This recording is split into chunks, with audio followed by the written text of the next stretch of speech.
Nous sommes le 1er septembre 2015, 7h52 du matin. Joe Gliniewicz, lieutenant de la police de la ville de Fox Lake, dans l'Illinois, affectueusement surnommé G.I. Joe, est en patrouille. Il roule tranquillement aux abords de la ville, quand tout à coup, il passe un appel rapide via sa radio pour prévenir qu'il prend en chasse 3 individus louches. I'm off the gravel road that runs between the cement plant and Tony Road. Mais Joe ne donne rapidement plus de ses nouvelles. 6740, your status. Fox Lake Unit 6740, checking your status. Puisqu'il était seul, à la suite de son appel à la radio, des unités proches de lui ont annoncé qu'elles se dirigeaient dans sa direction pour du renfort. Fox Lake Unit on Tony, checking status on 6740. Les officiers arrivent sur place, un espèce de marais boisé, mais ne voient rien. Pas de Joe, pas d'individus louches. Les arbres et les buissons sont en feuilles et gênent leur vue. 792 on location. Try him on his cell phone, please. We don't have him right now. We're looking for him. Ils avancent profondément dans les fourrés, leurs armes à la main, quand ils entendent un son très distinctif. Un coup de feu. Alertés, ils s'enfoncent dans le bois, mais leur progression est difficile et ils ne voient toujours pas leurs collègues. Finalement, à 8h09 du matin, un appel est passé à la radio. Une phrase que personne, dans la police, ne souhaite jamais entendre. Sit down.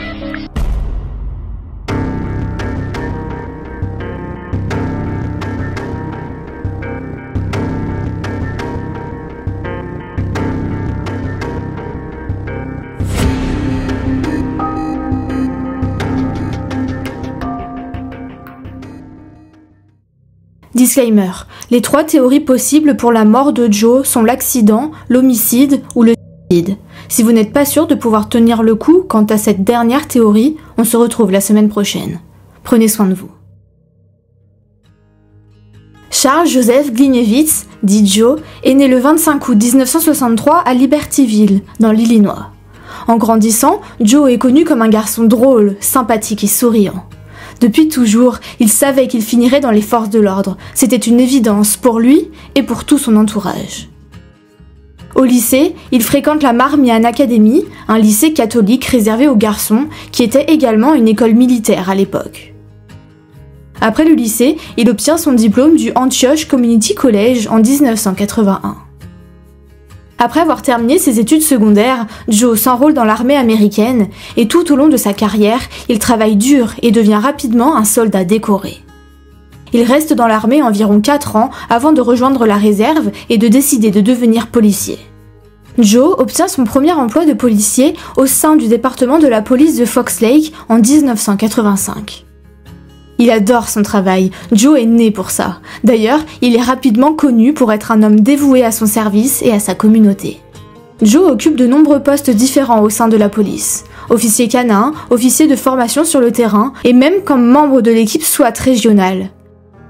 Mais le travail dont il était le plus fier, c'est celui avec les jeunes de la région. En 1987, Joe est nommé à la tête du Police Explorers Program. C'est un programme d'initiation qui s'adresse aux jeunes de 14 à 21 ans qui souhaitent explorer une carrière dans les forces de l'ordre. Ils suivent les policiers, partent avec eux en patrouille, apprennent les techniques policières pour effectuer des arrestations, etc. Un peu comme un stage. De plus, je cite, « Le programme favorise la croissance personnelle par le développement du caractère, le respect de l'état de droit, la forme physique, la bonne citoyenneté et le patriotisme. » Joe encadre de nombreux jeunes adultes de la région et tous l'admirent. Il a une influence sur beaucoup d'entre eux. Un ancien explorateur de la jeunesse a même déclaré que Joe était devenu un mentor et presque une figure paternelle pour des centaines d'enfants au fil des ans. 70% des enfants ont rejoint les forces de police ou l'armée après une formation avec Joe. Tout le monde dans la communauté de Fox Lake connaît Joe.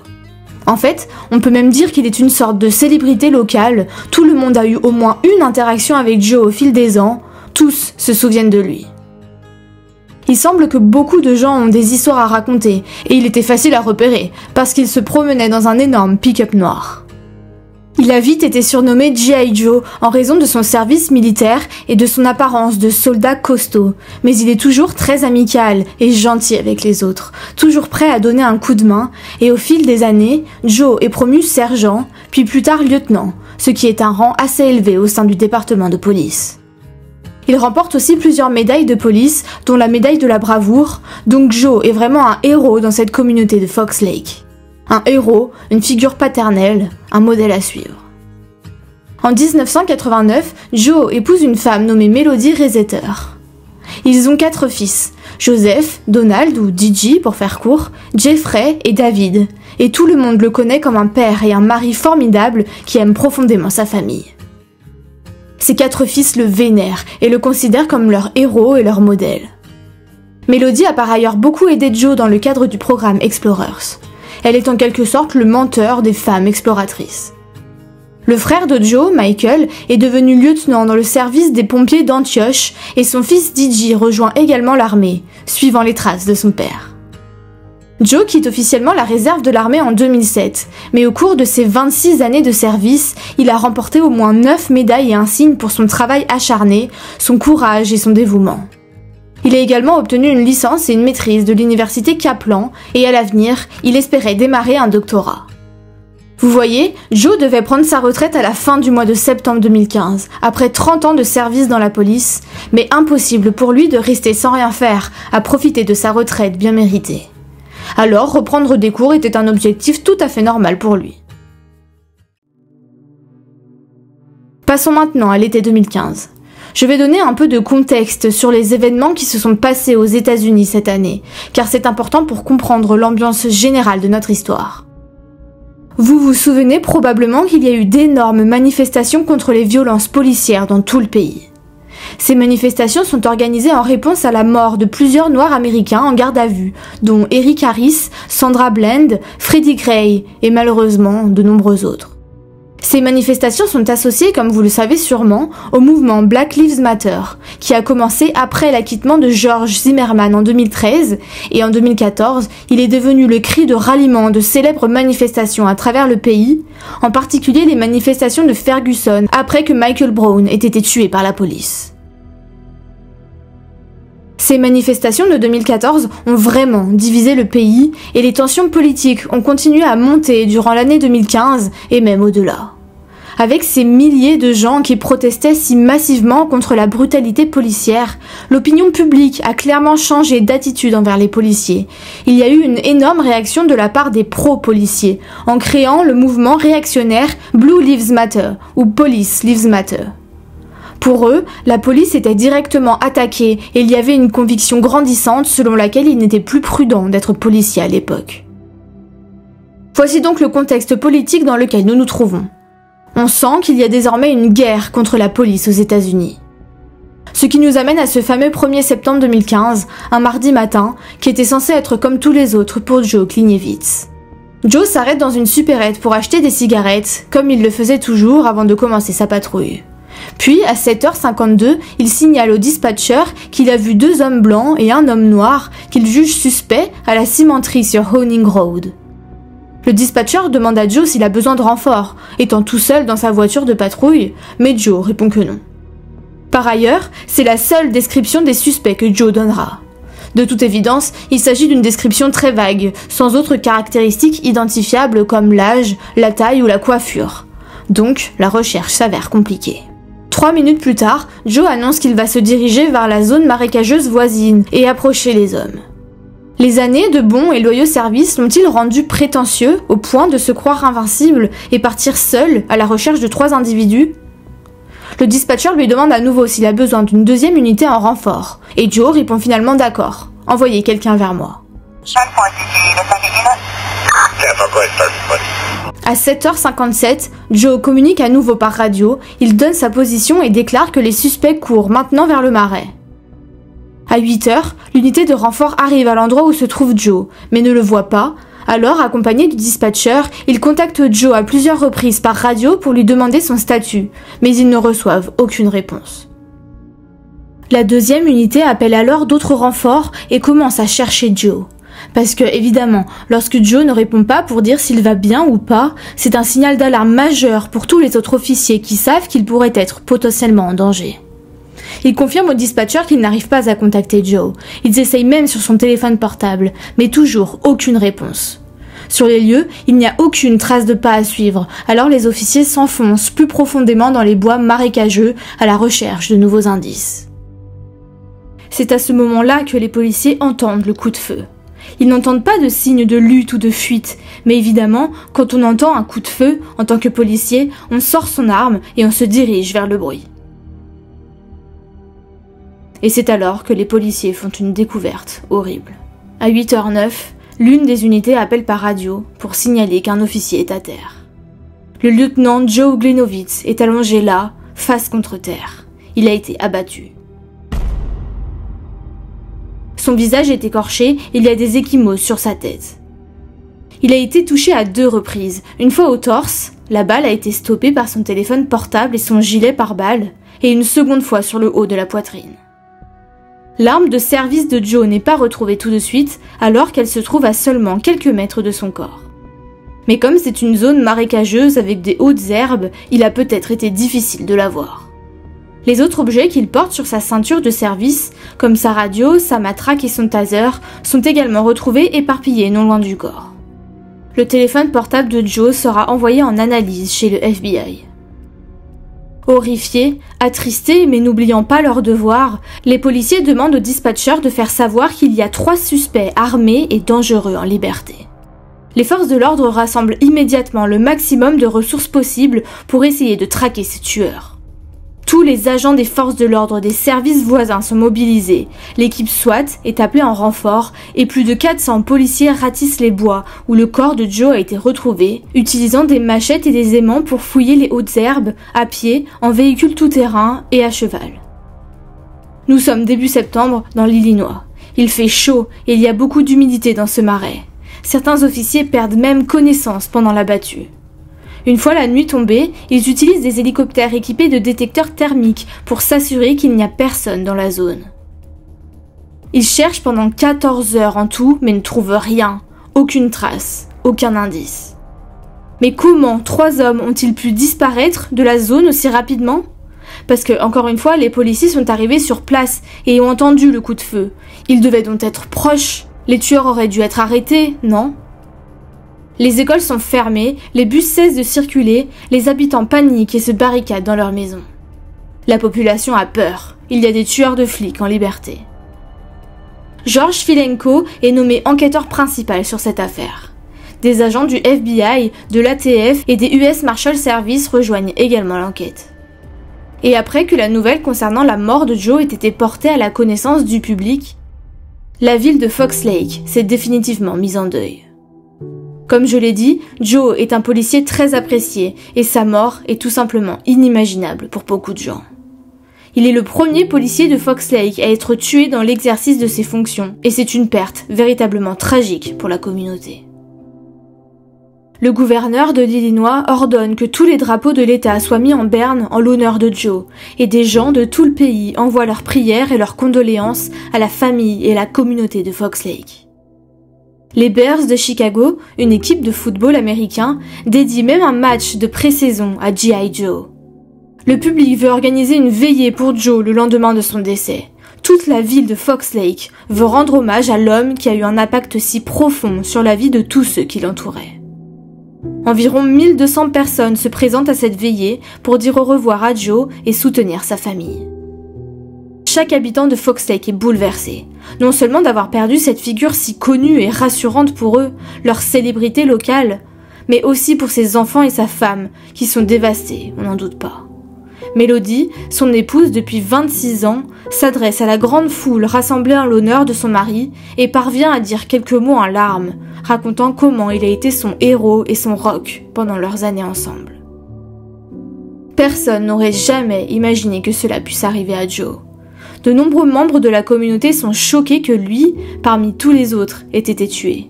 Comment un policier aussi expérimenté a-t-il pu se retrouver dans une telle situation ?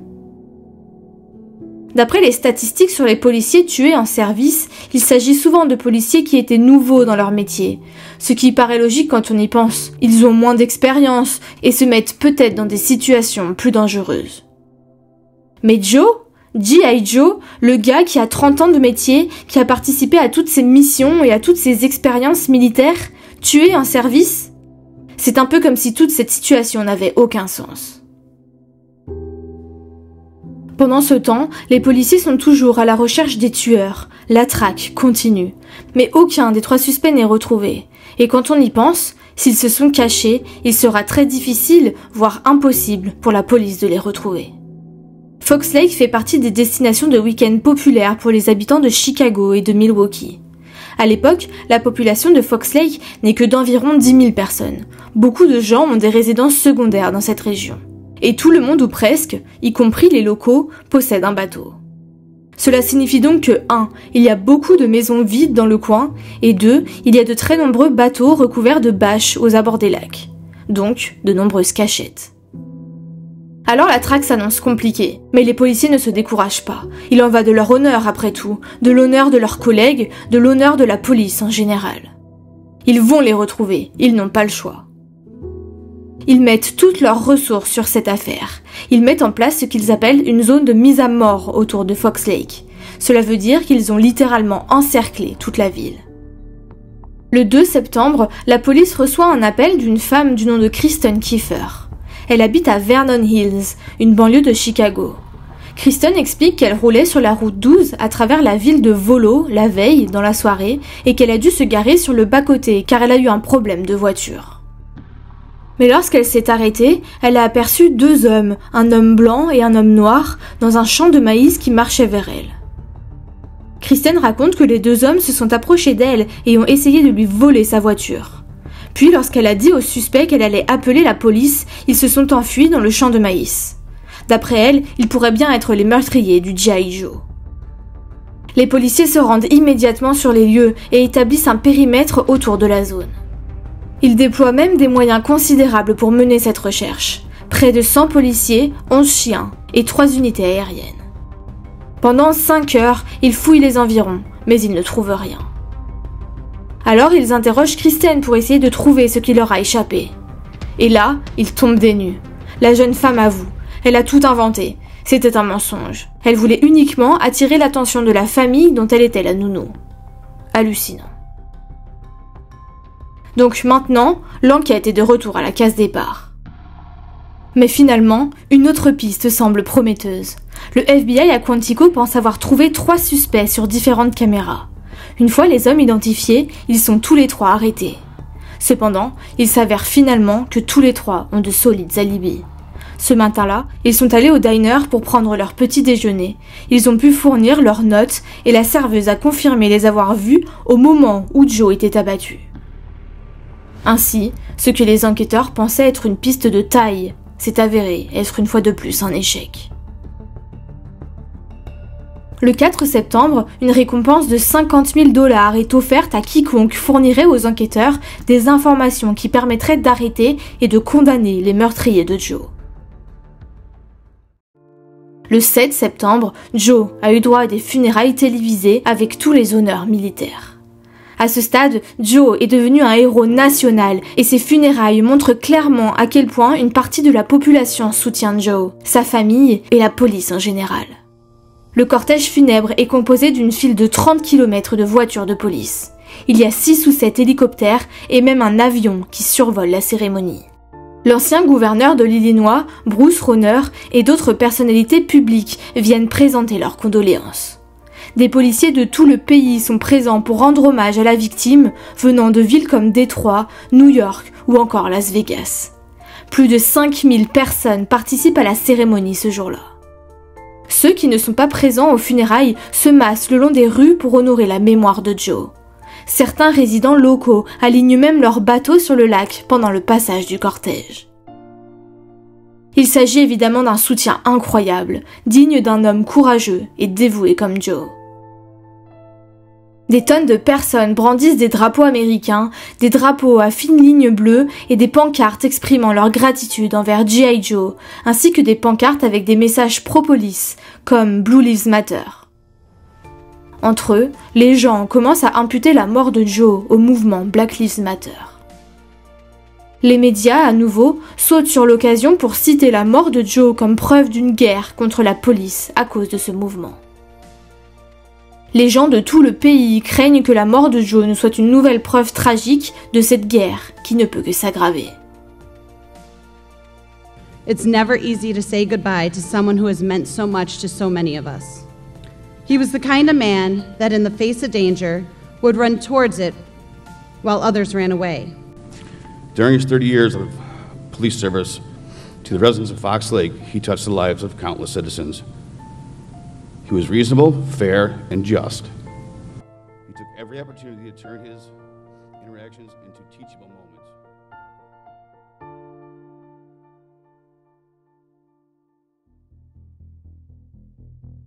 L'épouse de Joe, Melody, donne une interview au journal Crime Watch Daily et accuse carrément le président Barack Obama d'avoir ignoré le meurtre de son mari, sous-entendant que la mort de Joe est liée au mouvement Black Lives Matter et que c'est pour cela qu'Obama est resté silencieux et ne l'a pas contacté. Bon, pour être honnête, à ce stade, il n'y a aucune preuve de cela. Il n'y a rien pour étayer l'information de Melody, et ils n'ont même pas encore trouvé qui a réellement tué Joe.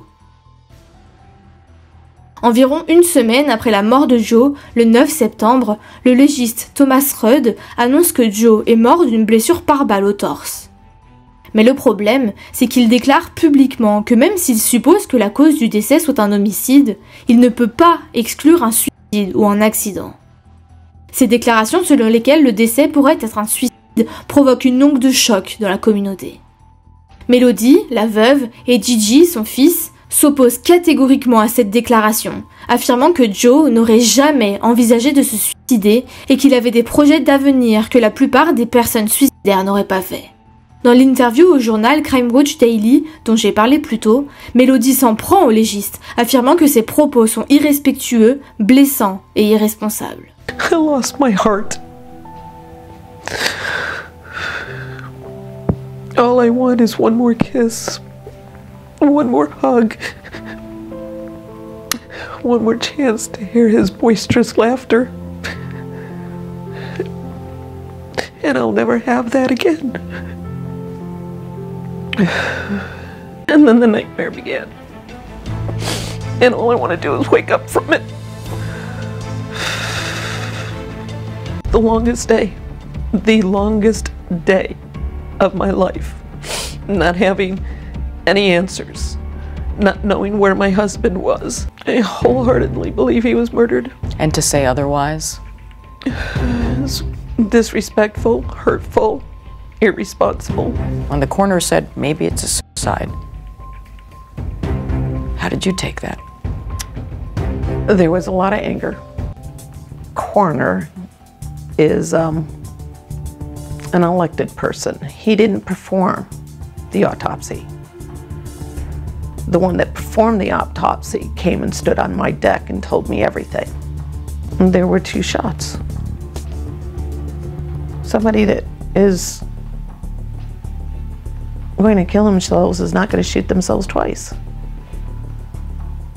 My husband was a firearms instructor. He was a sniper. There were things that were happening in our life that people who are going to commit suicide would never do. He'd already applied for chief's jobs in other towns. Pourtant, le légiste, tout comme vous, j'en suis sûre, n'arrive pas à comprendre pourquoi quelqu'un a pu s'approcher suffisamment de Joe pour le tuer. Joe était un militaire en bonne forme physique, entraîné à se battre et à tuer. Il aurait probablement entraîné quelqu'un avec lui dans la mort si ça avait été la dernière chose qu'il devait faire. Les commentaires du légiste n'ont pas seulement mis la famille de Joe en colère, mais également l'enquêteur principal de l'affaire, George Filenko, et d'autres policiers. Eux aussi le critiquent publiquement pour avoir divulgué ces détails sur la mort de Joe et déclarent que ses actions sont inappropriées et complètement non professionnelles. George Filenko affirme dans une déclaration écrite, je cite, « Le docteur Rudd, en divulguant des informations sensibles pour cette enquête, met toute l'affaire en danger. Tous les progrès réalisés depuis cet incident tragique sont potentiellement menacés. »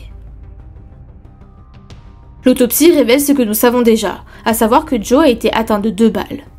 La première a touché le côté droit de la poitrine de Joe, mais la balle a été arrêtée par son gilet pare-balles et son téléphone portable. La deuxième balle, en revanche, lui a été fatale. Le 11 septembre, le bureau du légiste reçoit un appel très troublant. Sous numéro inconnu, une voix d'homme menace de faire du mal au légiste Rudd et aux autres membres du groupe de travail de la police si Rudd ne déclarait pas officiellement la mort de Joe comme un suicide.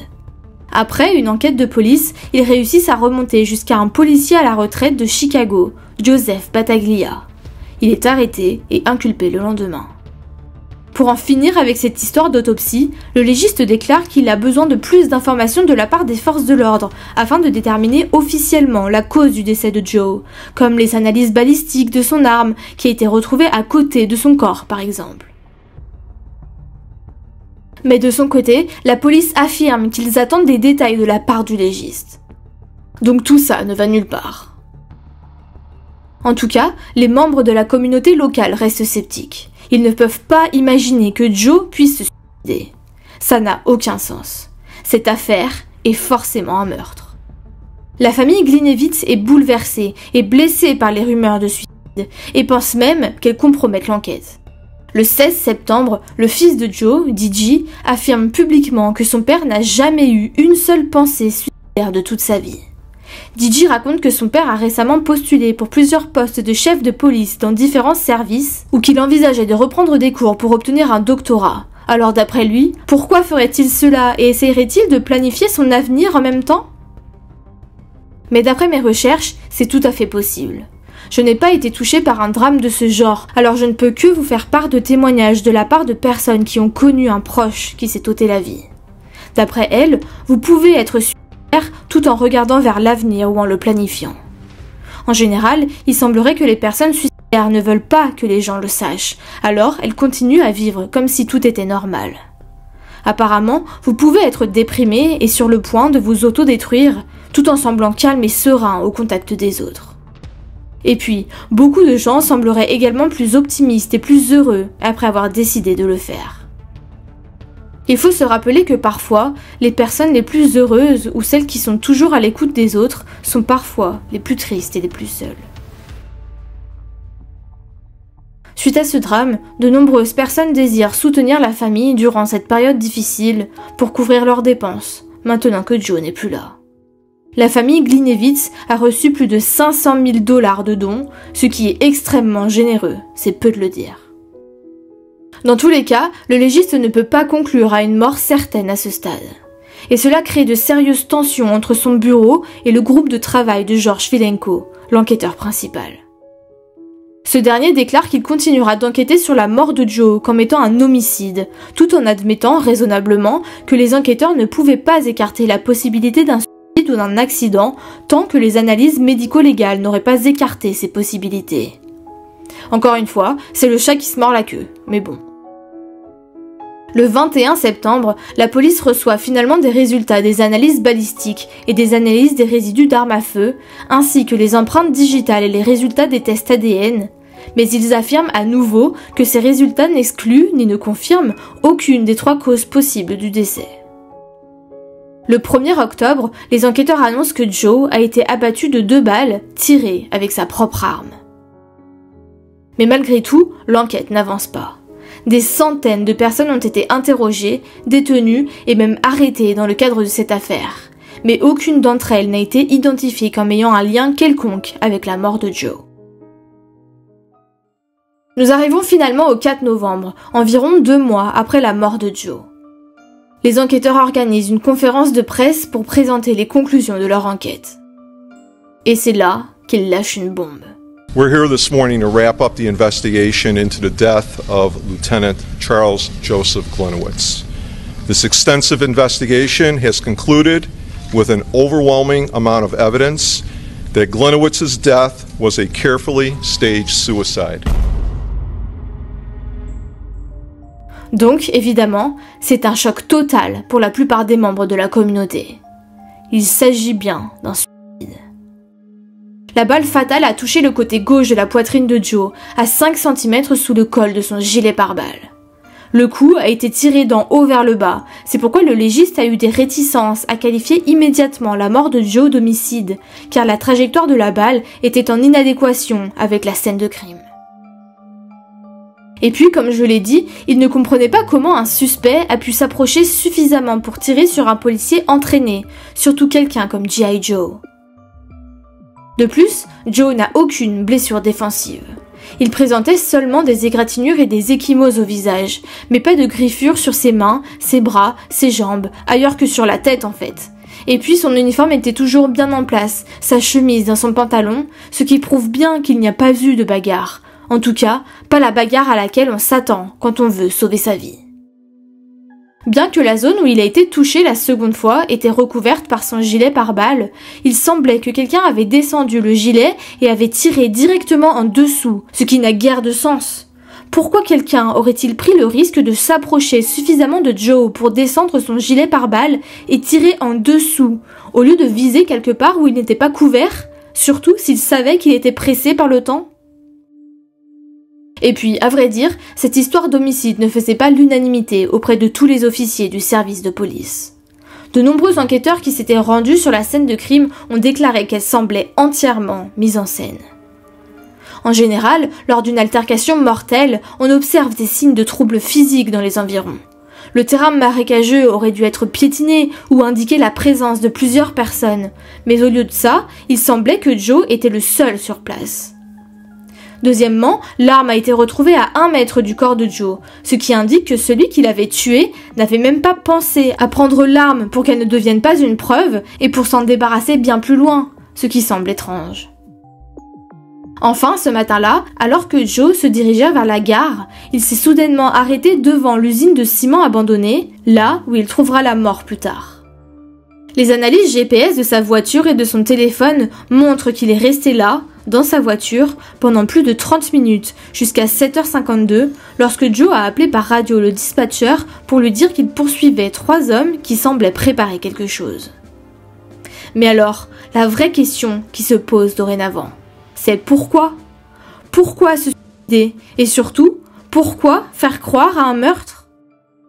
Une théorie indique que Joe a préféré mettre en scène son suicide et faire croire à un homicide pour que sa famille puisse toucher l'argent de l'assurance et sa pension. Il est vrai que la plupart des employeurs offrent des prestations de décès supplémentaires à la famille lorsqu'une personne décède au travail, ce qui est forcément le cas pour les forces de l'ordre. Mais après cette annonce, toutes les certitudes se brisent. Et surtout, beaucoup d'anecdotes refont surface. Malgré une image publique impeccable et le fait d'être vénéré par toute la nation après sa mort, Joe n'était pas l'homme gentil et généreux que tout le monde disait qu'il était. En fait, il semblait que toute la ville de Fox Lake avait volontairement caché le vrai Joe après sa mort, sans jamais parler des multiples transgressions qu'il avait commises dans sa vie, transgressions qui dressaient le portrait non pas d'un héros militaire et policier, mais d'un homme qui abusait de son pouvoir et se croyait au-dessus des lois. Que cela ait été fait volontairement ou non, il semble étrange qu'immédiatement après sa mort, il ait été loué comme un policier exceptionnel, alors que de nombreuses preuves montraient qu'il n'en était pas un. Il s'avère que Joe était un policier corrompu, et la liste de ses délits est longue. Après sa mort, son dossier personnel a été rendu public, et toutes les choses qu'il avait faites tout au long de sa carrière ont éclaté au grand jour. Et même si les 50 premières pages semblent indiquer qu'il était un policier exceptionnel, les choses ont rapidement pris une autre tournure. Commençons par le cas de Denise, une subordonnée de Joe. Elle a déposé une plainte pour harcèlement sexuel contre lui en 2000, en déclarant que Joe a fait des commentaires obscènes à son égard, l'a forcé à effectuer des actes sexuels à 5 reprises et qu'il a même uriné devant elle. Elle affirme qu'il lui a fait pression pour qu'elle agisse ainsi en lui faisant comprendre qu'elle devait lui rendre ses faveurs sexuelles pour conserver son emploi. En 2000, alors qu'elle rassemble son courage pour dénoncer son agresseur au chef de la police de l'époque, un homme nommé Edward Garriston, ce dernier a heureusement pris des mesures. Il a suspendu Joe pendant 30 jours et lui a ordonné de suivre un traitement pour dépendance sexuelle. Mais de là, Joe est retourné à son poste. Denise a dû quitter le département de police de Fox Lake en 2001 afin d'échapper au calvaire. Mais apparemment, Denise n'a pas été la seule à subir le harcèlement sexuel de Joe, puisqu'il s'en est aussi pris à une dispatcheuse. Mais pire encore, il l'aurait intimidée en lui disant qu'il allait, je cite, lui tirer 2 balles dans la poitrine, et 2 jours plus tard, il est entré dans la salle où elle travaillait avec un fusil de chasse. Quand la dispatcheuse s'est plainte, Joe a rigolé en disant que c'était de l'humour et que l'arme n'était pas chargée.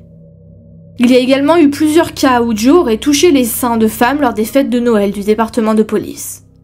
Il apparaîtrait aussi que des videurs des bars locaux se sont plaints à plusieurs reprises de l'ivresse excessive et de l'agressivité de Joe. D'autres videurs ont parlé aux officiers de Fox Lake et ont déclaré que Joe buvait dans les bars après les heures d'ouverture et refusait de partir.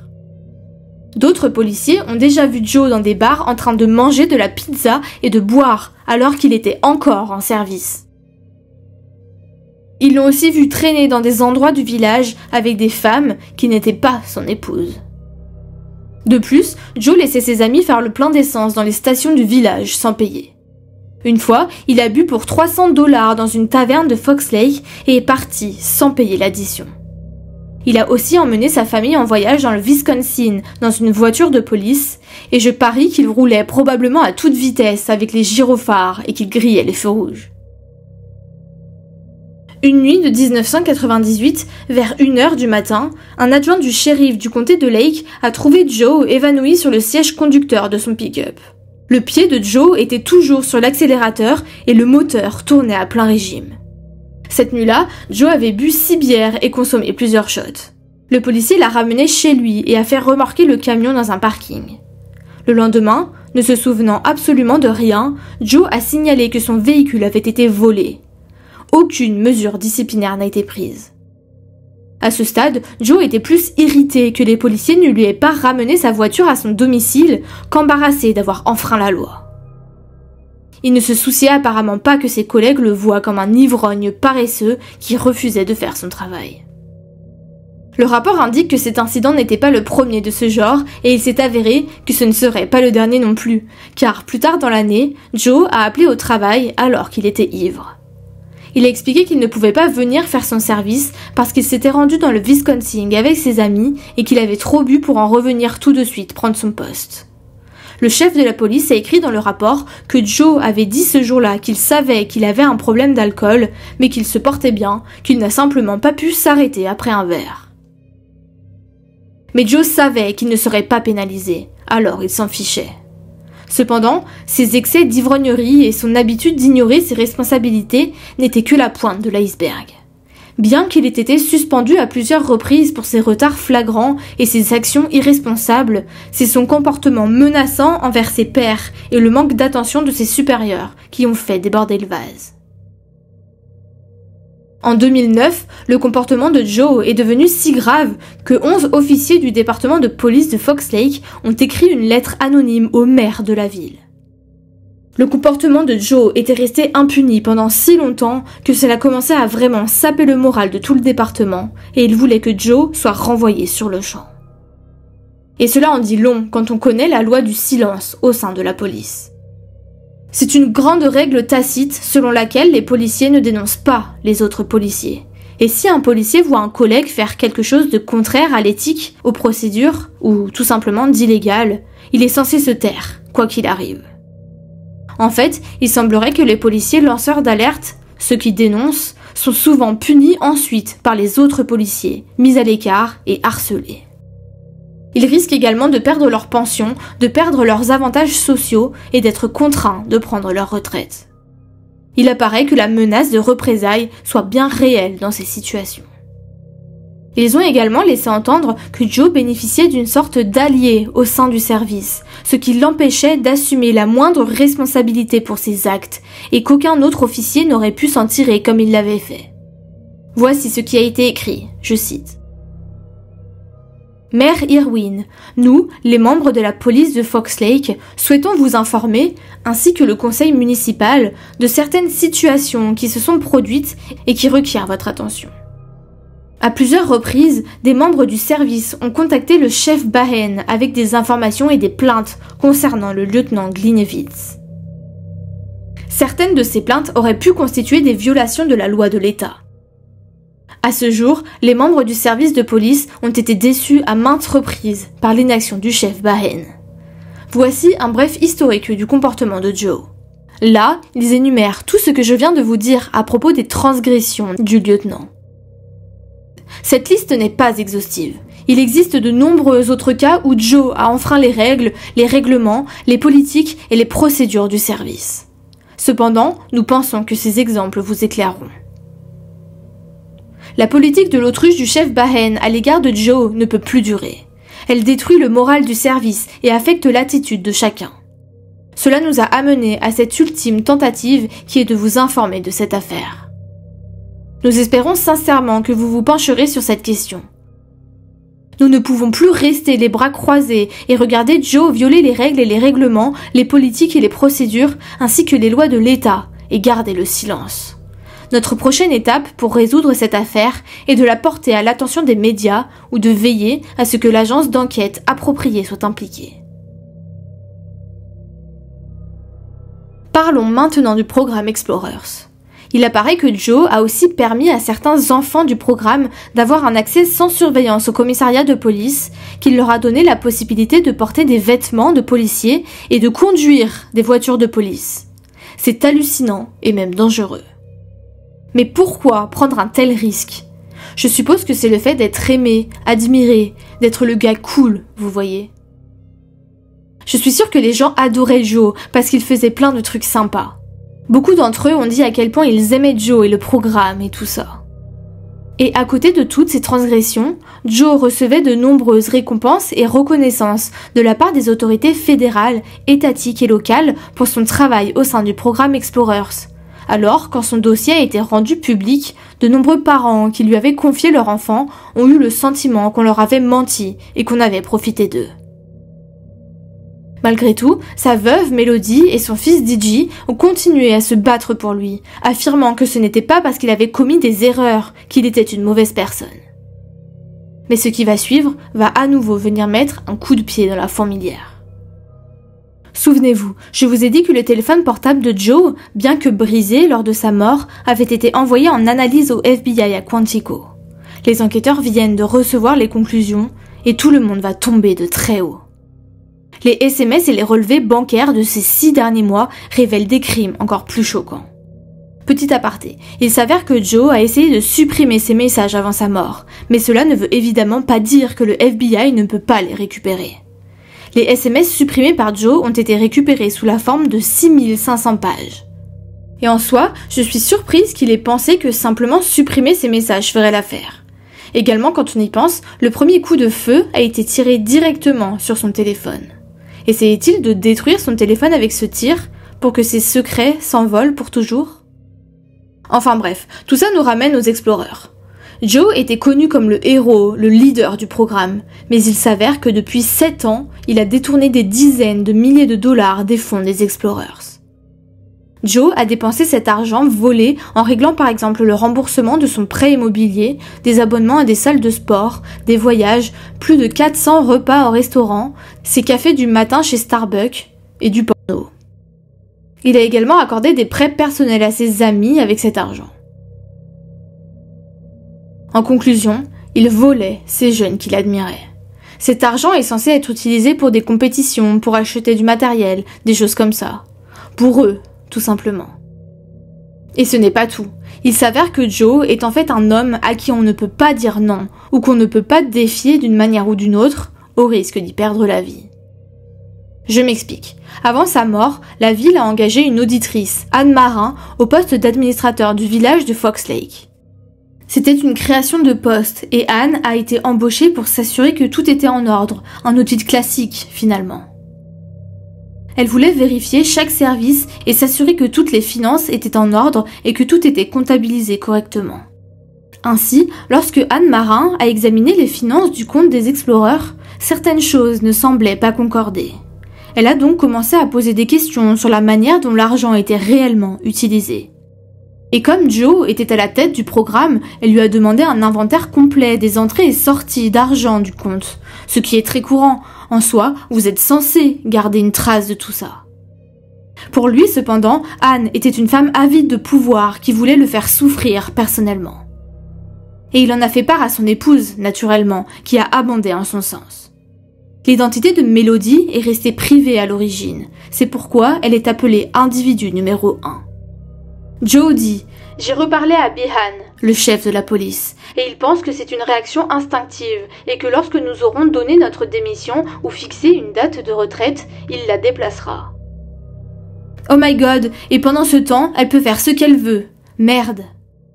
Peut-être qu'étant donné que nous sommes sur le 503C, petit aparté, le 503C est une société, une fiducie, une association non constituée en société ou tout autre type d'organisation exonérée de l'impôt fédéral sur le revenu aux États-Unis.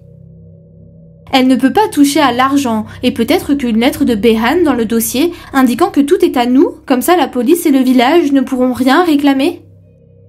Non, tant que nous sommes soutenus par le département de police. Et de toute façon, après avoir modifié l'organisation de la ville, elle aura les moyens et la capacité de faire ce qu'elle veut. Est-ce qu'il comprend cela alors ? Et peut-être devrons-nous cacher les fonds d'une manière ou d'une autre ? Mais Melody n'est pas la seule personne de la famille Glynowitz qui semblait être au courant et qui participait au détournement de fonds de Joe. Son fils aîné, DJ, qui a participé à l'émission True Crime Daily avec sa mère pour dresser un portrait parfait de son père, s'est également montré capable d'utiliser lui-même une partie de l'argent. Dans une conversation qu'il a eue avec son fils, Joe a de nouveau parlé en mal d'Anne, écrivant « Elle me déteste alors que je ne lui ai jamais adressé plus de 3 fois la parole depuis qu'elle est là. Elle déteste le programme Explorers et elle me colle au cul. Le chef ne veut pas signer pour transférer le programme à la Légion américaine et si elle met la main sur l'ancien compte courant, je suis foutue. J'espère qu'elle décidera de boire quelques verres et qu'elle sera arrêtée pour conduite en état d'ivresse. Elle le fait, mais pas par ici, et personne ne sait où. Crois-moi, j'ai pensé à tout ça. J'ai réfléchi à beaucoup de scénarios, allant de l'idée de cacher un objet illégal chez elle jusqu'à la tourbière de la ville de Volo. Pour information, la police a trouvé un sac de cocaïne dans le bureau de Joe au cours de son enquête. Et la cocaïne n'était liée à aucune saisie enregistrée par la police. Il se peut donc que Joe ait prévu de mettre ce petit sachet sur le dos d'Anne et de la faire arrêter. Concernant la tourbière, Joe fait allusion à l'idée de se débarrasser du corps d'Anne dans le marais voisin de la ville de Volo. Alors Joe, peu de temps avant que les événements ne se produisent, a compris qu'il devait trouver un moyen de régler toute cette sombre histoire et de partir avec dignité à la retraite. Mais il n'a pas réussi. Finalement, pour lui, il ne reste qu'une seule solution. Régler le problème Anne, définitivement. Lors d'une conversation avec une femme, dont on ne connaît pas le nom, Joe lui a demandé d'organiser une réunion avec des membres haut placés d'un gang de motards. Il voulait tuer Anne et de faire en sorte qu'un des membres du gang la tue. Le message dit qu'il est sur le point d'organiser une rencontre avec une connaissance commune dont le nom contient le mot blanc. Ce mot blanc est un nom de code pour un membre du gang haut placé. Mais ces plans ont échoué. Finalement, sachant qu'Anne Marin allait découvrir qu'il avait volé plus de 60 000 $ sur le compte des Explorers et par conséquent qu'elle allait ruiner sa réputation et sa carrière, il a compris qu'il serait certainement poursuivi pour détournement de fonds et qu'il deviendrait un autre exemple de flic corrompu, protégé par le prestige de son badge. Ce serait pour lui un sort, pire que la mort. Et bien sûr, s'il se suicidait tout simplement, les gens voudraient savoir pourquoi. Alors, il a décidé que le seul moyen était de mourir en héros. Je suppose également que dans son esprit, l'examen du compte des Explorers par Anne serait considéré comme inapproprié après qu'il ait été sauvagement tué. Et on en revient aussi à la théorie de l'assurance et de la pension, en faisant croire qu'il a été assassiné au travail. Sa famille aurait accès à sa pension et serait soutenue par le service de police, sans qu'aucune question ne soit posée. Le matin du 31 août 2015, la veille de la mort de Joe, Anne lui a demandé s'il avait un inventaire complet du compte de l'Explorer. Joe dit oui. Puis Anne demande à Joe s'il peut lui remettre cet inventaire ce jour-là. Joe dit encore oui. À 9h14, ce 31 août, Joe envoie un message au chef Bahen dans lequel il écrit « Elle a maintenant exigé un inventaire complet de l'Explorer et un rapport financier. Vie de merde. » Moins de 24 heures plus tard, Joe était mort. Comme vous pouvez l'imaginer, le public a été choqué par ces révélations. Une fois que la nation a découvert la vérité, G.I. Joe est devenu G.I. Joke, la blague, la honte de Fox Lake. L'enquêteur principal a déclaré aux journalistes que Joe avait commis l'ultime trahison. There are no winners here. Glenowitz committed the ultimate betrayal to the citizens he served and the entire law enforcement community. The facts of his actions prove he behaved for years in a manner completely contrary to the image he portrayed. Thank you.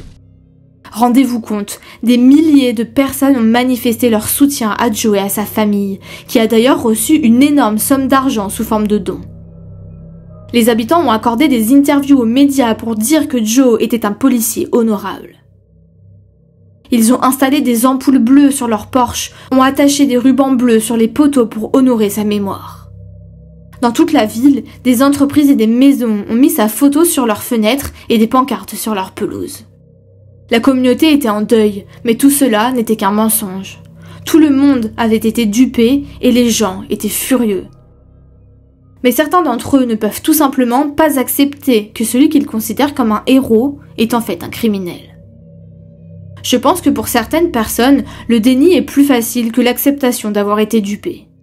Quand vous pensez bien connaître quelqu'un, quand vous avez une idée précise de qui il est, il semble presque impossible d'accepter que tout ce que vous croyez n'était qu'un mensonge, qu'il s'agisse d'une telle imposture.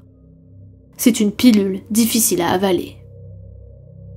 Surtout les enfants de ce programme. Beaucoup d'entre eux ont dit qu'ils l'admiraient encore à bien des égards, qu'ils garderaient toujours un bon souvenir de lui. Mais évidemment, sa réputation et l'image qu'ils avaient de lui étaient ternies. Car toute cette histoire, ce n'est pas seulement le fait qu'il utilisait les fonds de l'Explorer de manière incorrecte. Il y avait aussi le harcèlement sexuel, la manière de se comporter avec les autres, l'agressivité, l'ivresse. Quant au chef de la police, Michael Bahen, il semble qu'il ait protégé Joe durant ces nombreuses années de transgression. Mais le pire, c'est que d'après ces messages, il semble que Michael était manifestement au courant du détournement de fonds et qu'il savait qu'un audit des comptes Explorer serait très mauvais pour le département. A-t-il lui aussi profité de l'argent ? D'après mes recherches, il ne semblerait pas, car il n'a jamais été inculpé de quoi que ce soit. Mais le simple fait de savoir ce qui se passait et de n'avoir pris aucune mesure pour que cela s'arrête le met dans la case des gens malhonnêtes. En vérité, le chef Bahen avait annoncé sa retraite en août, quelques jours seulement avant la mort de Joe. Et il avait déjà été mis en congé administratif avant ça. Ce congé n'avait rien à voir avec Joe, il était lié à une enquête menée sur l'arrestation pour ivresse sur la voie publique par un policier de Fox Lake. Vous vous souvenez des 3 hommes qui ont été arrêtés à tort le jour du décès de Joe ? Ceux qui prenaient leur petit déjeuner au diner ? Ils ont fini par intenter un recours collectif contre le département de police de Fox Lake pour arrestation abusive et sans fondement. La plainte allègue également que la police a agi de la sorte alors qu'elle avait des raisons de croire que Joe n'avait peut-être pas été assassiné. L'un des 3 hommes se promenait dans les bois près de chez lui lorsqu'il a été arrêté et détenu pendant plusieurs heures. Le 2e homme quittait son domicile lorsque la police l'a menotté. Ils ont essayé de le soumettre à des tests de résidus de poudre et ont fouillé sa maison sans mandat. Le 3e homme a été arrêté et relâché 10 heures plus tard. Au final, le légiste, Thomas Rudd, a été innocenté. Il pensait que les enquêteurs de Fox Lake savaient depuis le début que la mort de Joe était un suicide et qu'ils cherchaient à dissimuler l'affaire. George Filenko, l'enquêteur principal, a été vivement critiqué pour la façon dont il a géré l'affaire et il a démissionné 6 mois après la fin de l'enquête, officiellement pour départ à la retraite, l'homme ayant fêté ses 65 ans, qui est l'âge de la retraite obligatoire dans son département. Anne Marin a continué à occuper le poste d'administratrice du Fox Lake Village jusqu'en 2021. En fait, elle n'avait aucune idée que Joe la détestait autant avant que le scandale n'éclate. La nouvelle selon laquelle il avait menacé sa vie fut un véritable choc pour elle, car Joe ne lui avait jamais donné aucun signe direct qu'il avait des problèmes avec elle. Melody et DJ Gliniewicz ont également fait l'objet d'une enquête. Les comptes bancaires de Melody ont été gelés, ce qui a laissé en suspense l'intégralité des dons, soit plus d'un demi-million de dollars pour rappel. DJ n'a été accusé d'aucun délit en rapport avec l'Explorer. La police n'a apparemment pas trouvé suffisamment de preuves contre lui. Mais vous n'êtes pas prêts pour la suite. Joe a eu une liaison avec une jeune femme nommée Katie Brown en 2013. Et Katie Brown a fini par épouser le fils de Joe, DJ, la même année. Vraiment très bizarre. On s'en doute, le mariage était en fait un mariage blanc, organisé par Joe lui-même, afin que DJ puisse bénéficier d'avantages militaires supplémentaires. Lui et Katie ont divorcé 1 an et demi après, et ils ont tous les deux nié ces allégations. Forcément, l'armée a ouvert sa propre enquête sur ce mariage pour déterminer s'il était frauduleux. Et il s'avère que Katie Brown avait été mariée auparavant à un homme d'affaires. Cet homme a été retrouvé et il a raconté que leur mariage n'avait duré que 3 mois et qu'il pensait que Katie l'avait épousé uniquement pour lui prendre son argent et divorcer ensuite. Je n'ai pas trouvé dans mes recherches de mise à jour concernant cette affaire de mariage blanc. Je suppose que l'armée a gardé leurs conclusions secrètes. En 2016, Melody Gliniewicz a été accusée de 11 chefs d'accusation de complot, d'utilisation illégale de fonds caritatifs et de blanchiment d'argent. Il ressortait clairement des SMS qu'elle savait que Joe retirait de l'argent du compte des Explorers. Dans un message, Joe lui a dit « Utilise le compte Explorer pour le vol, $624,70. » Ça ne peut pas être plus clair. Mais elle a quand même plaidé non coupable et a maintenu son innocence. Elle allait porter l'affaire devant un tribunal et contester les accusations de détournement de fonds. Melody a eu accès à un compte bancaire personnel contenant plus de $33 000. Une partie de cet argent provenait de dons privés faits à Melody après la mort de son mari. Il contenait également le dernier chèque de paye de Joe provenant du département de police. Après son arrestation, Melody a essayé pendant des années d'avoir accès à la pension de retraite de son mari. De nombreuses personnes et entreprises qui ont fait des dons à la famille Gliniewicz après le drame ont demandé à être remboursés. Malheureusement pour elle, ces dons sont considérés comme des dons privés. Les donateurs ne sont donc pas protégés comme ils le seraient s'ils faisaient un don à une véritable œuvre de charité. Leur argent ne leur sera sûrement jamais restitué. Il en a été de même pour de nombreuses personnes qui ont fait des dons à l'Explorer. Même s'il s'agit pour le coup d'un programme de police considéré comme une association, ils ne reverront probablement pas cet argent non plus, car il est également considéré comme un don. Le procès de Melody a été retardé pendant 6 longues années avant d'être finalement fixé à février 2022. Finalement, elle a décidé de plaider coupable d'un chef d'accusation de pratiques trompeuses pour éviter d'aller au procès. Elle et son équipe ont dû se rendre à l'évidence que les preuves étaient là. Le procureur a abandonné toutes les autres charges en échange de son plaidoyer de culpabilité. En avril 2022, elle a été condamnée à 24 mois de probation et 150 heures de travaux d'intérêt général. Le juge a autorisé Melody à être condamnée au programme de probation de 2e chance pour les délinquants primaires. Cela signifie que si elle remplit avec succès les conditions requises, la condamnation sera effacée de son casier judiciaire. De plus, elle pourrait enfin avoir accès à la pension de retraite de son mari, ce qui a été très controversé. Lors de sa condamnation, Melody a continué à clamer son innocence, même après avoir plaidé coupable. Elle prétend qu'elle était au courant uniquement pour le billet d'avion. Écoutons quelques extraits de son procès. If there was ever a person that deserves second chance probation, it's Melody Gliniewicz. Based upon her lack of criminal history, based upon the fact that she is an honest, productive member of society, based upon her relative lack of culpability. Is your current employment? I'm a forensic accountant with the FBI. Joe Gliniewicz was a signatory on the account, correct? He was. The defendant in this case, Melody Gliniewicz, was not and never was a signatory on that account, was she? That's correct. She was not. any evidence whatsoever that any of those bank account statements from September of 2009 till April of 2015 went to Melody Glenowitz? Not that I'm aware of. I cannot determine who was the actual individual who swiped the card. For example, a debit card would have a PIN number associated with it, right? Yes. So if the debit card is in Charles Joseph Glenowitz's name, if his wife knows the PIN, she could use it. She could. I'd like to make it clear. I never took a cent from the Explorer Fund. The one and only time I ever personally made a transaction on the Explorer account was at my husband's instructions. Alors, menteuse ou pas? Est-ce que Mélodie avait connaissance de tout? Était-elle complice? Les messages montrent qu'elle était au courant et qu'elle en profitait, c'est vrai, mais avait-elle réellement compris à quel point c'était illégal?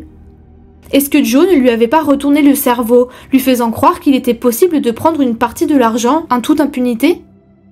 Bon, il est vrai qu'on se souvient de sa réponse en SMS, on n'a qu'à cacher le reste.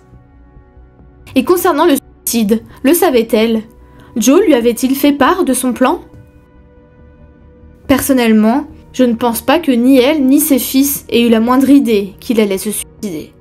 Je ne peux pas me résoudre à me dire qu'ils ont accepté ce plan uniquement pour éviter le déshonneur. Vous en pensez quoi? Dans une déclaration écrite, le maire de Fox Lake, Donnie Schmidt, a déclaré « Nous remercions le procureur de l'État d'avoir géré cette affaire par le biais de multiples appels et d'être parvenu à une résolution. Cette période a été éprouvante pour nous tous. » Le village a parcouru un long chemin et je tiens également à remercier les habitants de Fox Lake pour leur soutien et leur compréhension pendant que le procureur travaillait dans le cadre de cette procédure judiciaire. Nous sommes heureux que cette affaire soit derrière nous. Quand on y pense, le lieutenant G.I. Joe a laissé plus de bazar que de bons souvenirs quand il est parti. Il a mis sa famille sous le feu des projecteurs. Ils ont été humiliés et jugés publiquement comme des voleurs. Mélodie et ses fils sont devenus des parias dans la communauté de Fox Lake. Le département de police de la ville a perdu en aura et en confiance de la part de certains habitants. On peut le dire, ils sont clairement passés pour des cons et certains, comme le chef Bahane, ont certainement été pris à partie après toute cette affaire, à cause de tout le laxisme dont il a fait preuve vis-à-vis des transgressions de Joe. Le programme de l'Explorer a aussi sûrement dû en pâtir, quand on y pense. Peut-être que de nombreux parents ne veulent plus que leurs enfants y participent, ce qui serait compréhensible, à certains égards. Il a trompé tout le monde. Il a trompé tout le service de police, tous ses donateurs, toute la communauté, ses enfants, sa femme, tout le monde. L'ampleur de ce mensonge est incroyable. Et la communauté de Fox Lake essaie encore de se remettre de ce scandale. Joe restera dans les mémoires, pas pour l'homme qu'il prétendait être, mais pour l'homme qu'il était vraiment. Cependant, quelques-uns de ses amis essayent de faire la part des choses. L'une déclare, je cite, « Il a été un bon ami pour beaucoup d'entre nous », en montrant qu'elle portait toujours un bracelet en l'honneur de G.I. Joe. Un autre, M. Scott, dit « Ce n'est pas parce qu'il a fait une erreur que cela enlève tout ce qu'il a fait de bien. » J'aimerais vraiment lire votre avis sur ce sujet. Et c'était le scandale du décès de G.I. Joe. Si cet épisode vous a plu, abonnez-vous!